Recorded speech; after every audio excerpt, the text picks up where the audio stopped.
नमस्कार, देशरत्तीमध्ये मी साक्षी आपलं स्वागत करते। बघूया प्रदेशच्या आजच्या टॉप 10 बातम्या।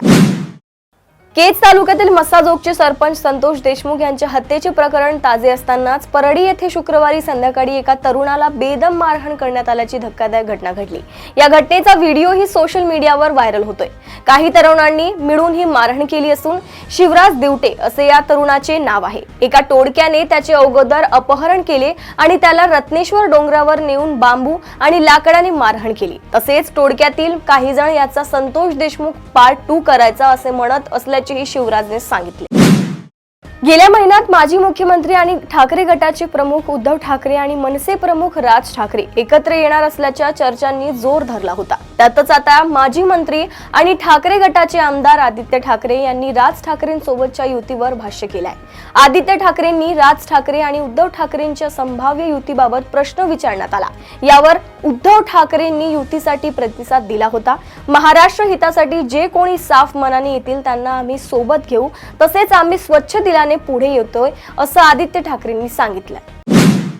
काश्मीर हे आपलं आहे। काश्मीर कालही आपलं होतं, आजही आपलं आहे आणि उद्याही आपलंच राहील। एक वेळ देशात भाजप राहणार नाही, पण काश्मीर आपलंच राहील असं वक्तव्य उद्धव ठाकरे यांनी केले। ते शनिवारी शिवसेना भवनात आमदार, खासदार आणि जिल्हा प्रमुखांच्या बैठकीला उपस्थित होते। या बैठकीनंतर उद्धव ठाकरे यांनी प्रसार माध्यमांशी संवाद साधला। यावेळी उद्धव ठाकरे यांनी विरोधकांच्या आरोपांनाही प्रत्युत्तर दिले। आमचे जहाज बुडणार नाही, तर भाजपचे ओव्हरलोड झालेले जहाज हे बुडणार आहेत असे त्यांनी म्हटलंय।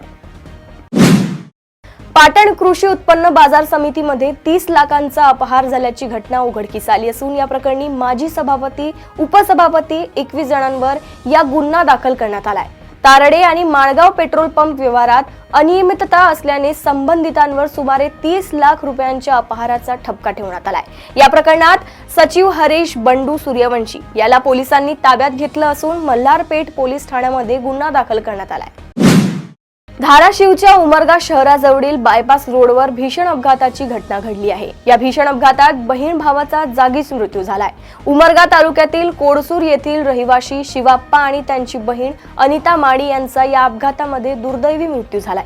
उमरगा शहराच्या बायपास रस्त्याकडे जात असताना हैदराबादकडे भरधाव वेगाने निघालेल्या आयशर टेम्पोने पाठीमागून दुचाकीला जोरदार धडक दिली। ही धडक इतकी जबरदस्त होती की टेम्पोने दोघांनाही अक्षरशः फरफटत नेलं। या घटनेत दोघांचाही जागीच मृत्यू झालाय। कृषी माल वाहतूक करणाऱ्या शेतकऱ्यांकडून आरटीओ अधिकारी आणि पोलीस अधिकारी शेतकऱ्यांची लूट करत असल्याची तक्रार करत सोलापूर जिल्ह्यातील आमदार अभिजित पाटील यांनी सोलापूर डीपीसीडीच्या बैठकीत केली। ओव्हरलोड गाड्यांवर कारवाई न करता कृषी माल वाहतूक करणाऱ्या शेतकऱ्यांकडून दर महिन्याला हे अधिकारी प्रत्येकी 1500 ते 3500 रुपये हप्ता वसूल करतात। एका शेतकऱ्यांकडून तर तब्बल 26,000चा दंड घेण्यात आला असल्याचा आरोप या बैठकीत करण्यात आलाय। बार्शी तालुक्यातील पाथरी गावात धाडसी चोरीची घटना घडली असून चक्क न्यायाधीश महोदयांच्या घरीच चोरट्याने डल्ला घातलाय।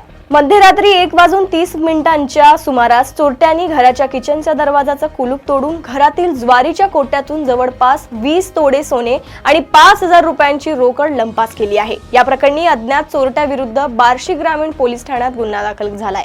न्यायाधीश हे देवदर्शनासाठी कोल्हापूरला गेले असता ही घटना घडली। सध्या पोलीस या प्रकरणाचा तपास करत असून आरोपीचा शोध सुरू आहे।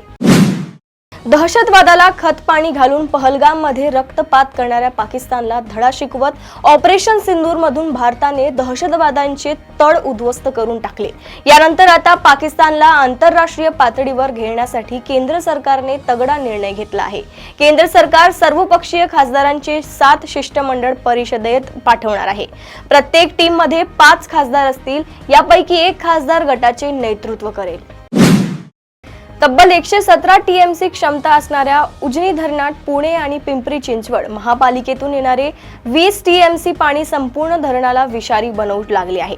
यामुळे लाखो नागरिकांना दुर्धर आजार झाल्याचा गंभीर आरोप जलतज्ञ डॉक्टर राजेंद्र सिंह राणा यांनी केलाय। उजनी धरण परिसरात पाहणी केल्यानंतर त्यांनी सरकारवर ताशेरे ओढत या गंभीर विषयाकडे लक्ष घेतले आहे।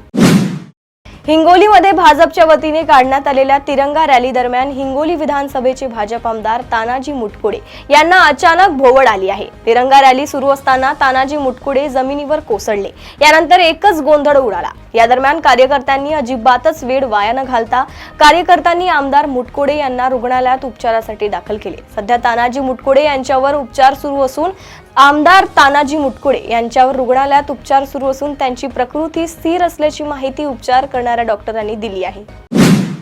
प्रदेशातील अशाच टॉप 10 बातम्या जाणून घेण्यासाठी बघत रहा देशोन्नती। नमस्कार। ठळक घडामोडींसाठी देशोन्नती न्यूज चॅनलला सबस्क्राईब करा आणि बेल आयकॉन प्रेस करा।